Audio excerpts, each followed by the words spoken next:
Greetings. Let's talk for a minute. So, anyone who's known me for any period of time knows I'm a voice herald and Onsteora. It's part of my identity, frankly. I advocate strongly for voice heraldry in general, honestly. If you see me at an event, chances are I'm heralding or I'm sitting in a corner mumbling comments about the heralding of the event. And if you know me online, you've probably seen me tagged in messages asking about voice heraldry or asking me to help with voice heraldry. It's intrinsic to my existence. And that led to the question someone asked me not that long ago, how did I get into heraldry? It's not a bad question. And in order to really answer that question, we need to go back to before I joined the SCA. When I was very young, when I was 14, I found out that there was a junior firefighters program at the local volunteer fire station closest to my house. And I was just like any other kid, I wanted to go ride the fire trucks. So I went down there and we found out that it was a relatively structured program. You were meeting 2 weekends a month, and soon that increased to every weekend. And we had uniforms we wore, we were issued bunker gear, we trained on ladders, on ropes, on tools, on hoses. And I became part of something. And I became part of this group that judged you on the merit of how good you were at that set of skills. They didn't care that you were some loser from high school who was at the bottom of the social pecking order, which I was. They didn't care how bad you were bullied at school. They didn't care what the quarterback of the football team said about you between classes. So I was drawn to this idea, this culture of meritorious membership. And that stayed with me for years, even after I stopped firefighting. I passed my firefighter certification test for the state of Virginia. I took my NFPA Firefighter 1 when I was 16 in like 2 months, which you can do legally in the state of Virginia.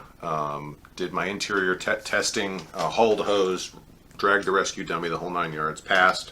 For Firefighter 1, I set the curve, and then a year later, I took my Firefighter 2 and came in third out of a class of 40. And I think I was the only minor in either class. Some of these were career firefighters who are just doing research.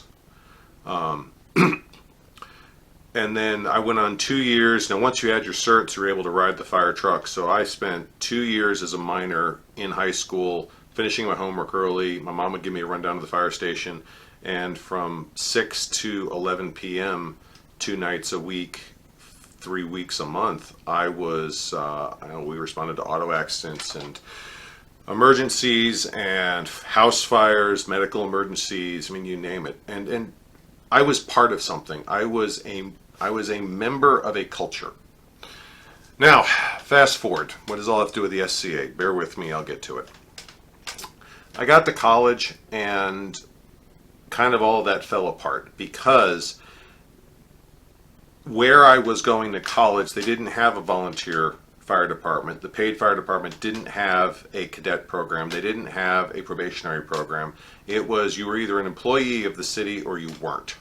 And if you were an employee of the city, you were a firefighter and you could do all this, but they didn't give tours. They didn't have an outreach culture. They didn't, the last class I was aware of that trained, they had 3 openings for firefighter and they had 250 applicants.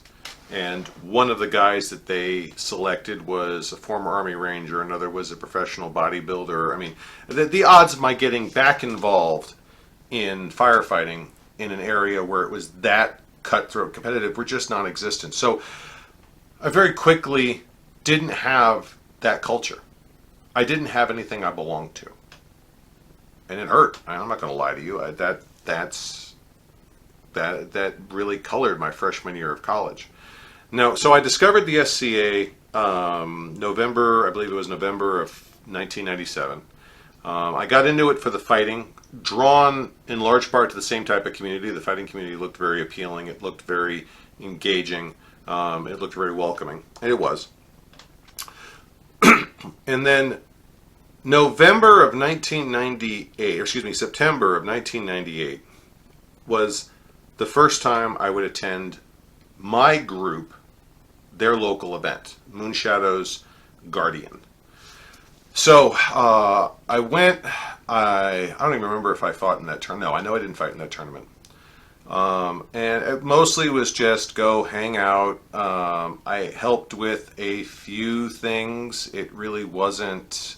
It wasn't that big an event. I remember helping out with a couple odds and ends Friday night. I do remember. Funny story. Quick side note.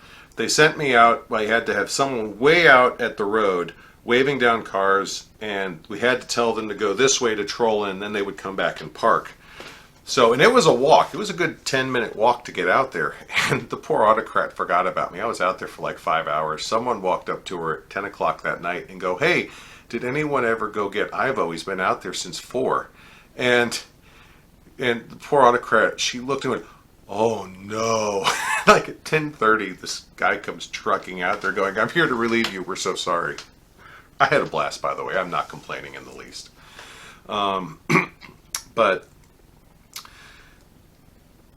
that Sunday morning, there was Lord Wolfgar, as a matter of fact, was he was doing side heraldry that day, and Sunday morning, I don't remember what he was doing specifically, but he was walking and he rolled his ankle, and apparently it was bad enough. Like the story I heard was that the person next to him heard bones pop. That's how far the ankle bent when he stepped. So they had him in one of the cabins. I believe it was one of the structures on site, and there were about 4 or 5 people standing around him. And I remember I was there, and he was fine. I mean, he wasn't like about to go to the hospital, but he could not walk on that leg. I mean, that ankle was toast for the moment. He needed to stay off of it, needed to keep ice on it.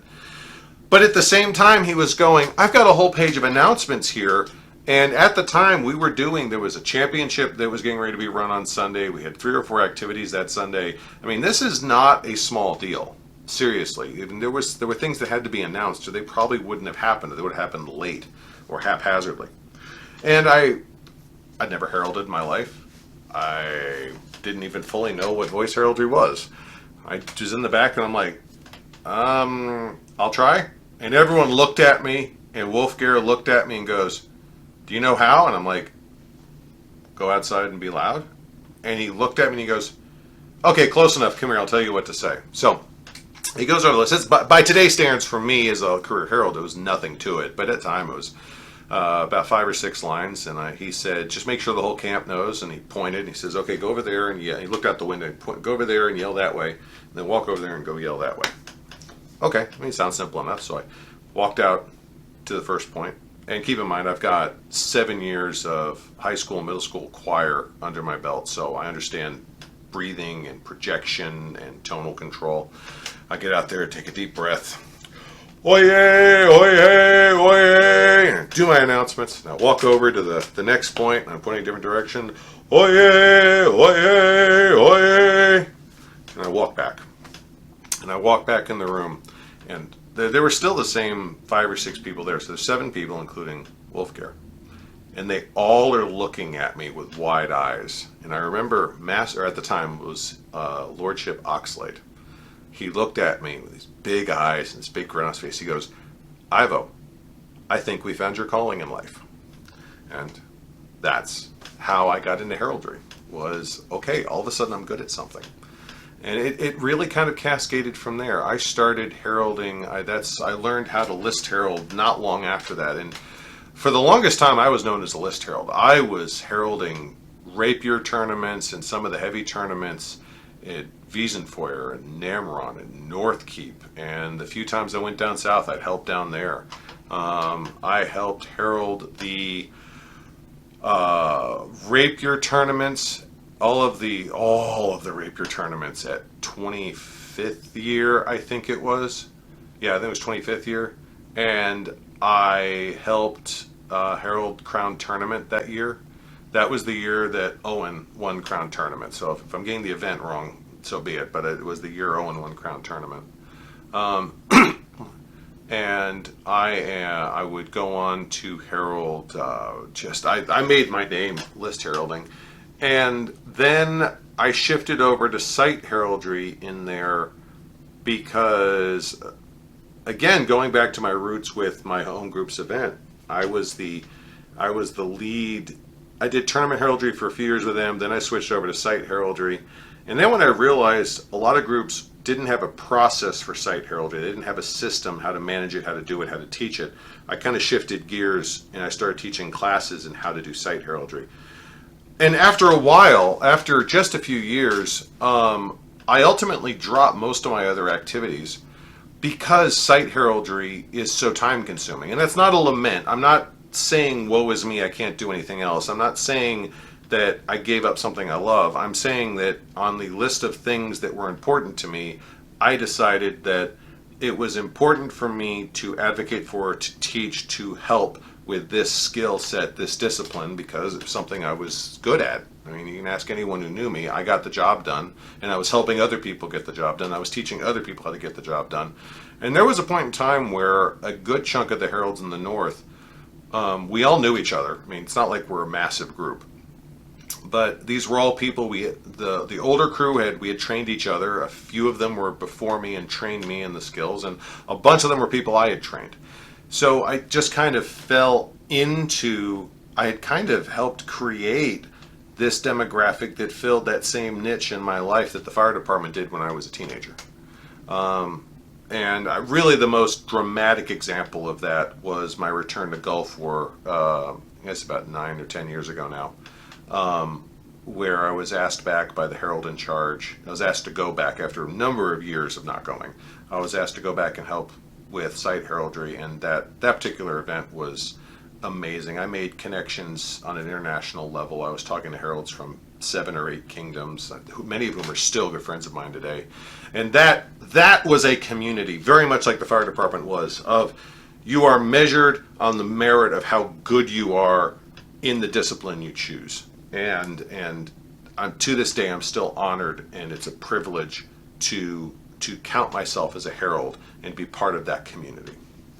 So for those of you who are curious, who want to know how did I get into this, what did I do, that was my inauspicious start and a very slow, steady, gradual climb into the community that is heraldry. But that's my story. Perhaps you could share yours. But until then, I look forward to seeing you at the next event. Goodbye, and God bless.